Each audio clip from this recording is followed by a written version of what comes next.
ৰাজ্য চৰকাৰ বিভিন্ন বিভাগৰ অধীনত কৰ্মৰত নিয়মীয়া ঠিকাভিত্তিক কৰ্মচাৰী, শিক্ষক, টিউটৰ, আশা, অংগনবাড়ী, ৰন্ধনকৰ্মী সকলোৰে বাবে পুনৰ 5টাকৈ গুৰুত্বপূৰ্ণ খবৰ লৈ আহিছোঁ। চৰকাৰৰ ফালৰ পৰা শেহতীয়াকৈ কেইবাটাও গুৰুত্বপূৰ্ণ সিদ্ধান্ত লোৱা হৈছে। লগতে কৰ্মচাৰী সংগঠনসমূহৰো ডাঙৰ পদক্ষেপ। সবিশেষ আপোনালোকক জনাব বিচাৰিছোঁ। ভিডিঅ'টো প্ৰথমৰ পৰা শেষলৈকে চাই থাকিব।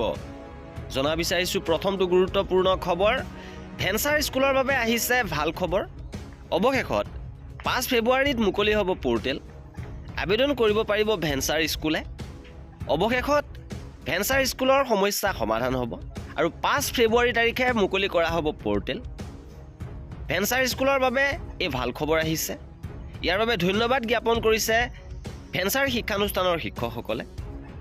ইপিনে দ্বিতীয়টো গুৰুত্বপূৰ্ণ খবৰ হ'ল যে ভাল খবৰ, কৰ্মচাৰীসকলৰ দিয়ে চূড়ান্ত হ'ল। 1 জানুৱাৰীৰ পৰা কাৰ্যকৰী হোৱাকৈ মাৰ্চ মাহৰ ঘোষণা কৰা হ'ব ডিএ বৃদ্ধি, য'ত এইবাৰ 60% ডিএ বৃদ্ধি ঘোষণা কৰা হ'ব।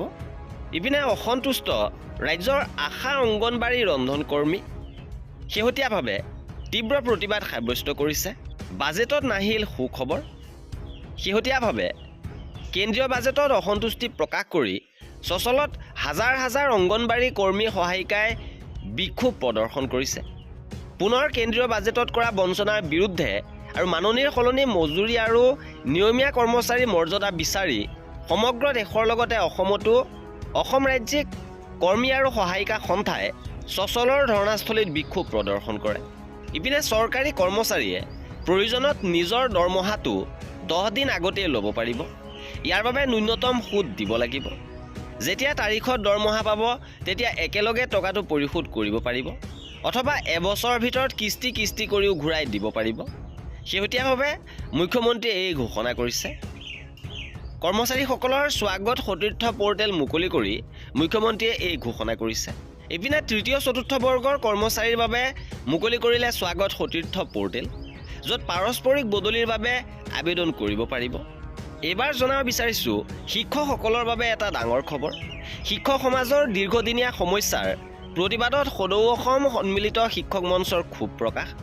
ৰাজ্য চৰকাৰ প্ৰতিশ্ৰুতি পূৰণৰ সদিচ্ছাৰ অভাৱ আৰু শিক্ষক সমাজৰ দীৰ্ঘদিনীয়া সমস্যাসমূহ সমাধান নোহোৱাত তীব্ৰ প্ৰতিবাদ জনাই সদৌ অসম সন্মিলিত শিক্ষক মঞ্চই গভীৰ ক্ষোভ প্ৰকাশ কৰে।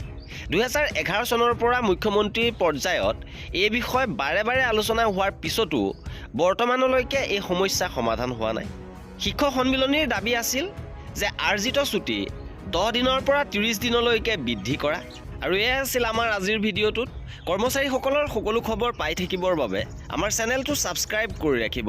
ভিডিঅ'টো শেষৰলৈকে চোৱাৰ বাবে বহুত ধন্যবাদ।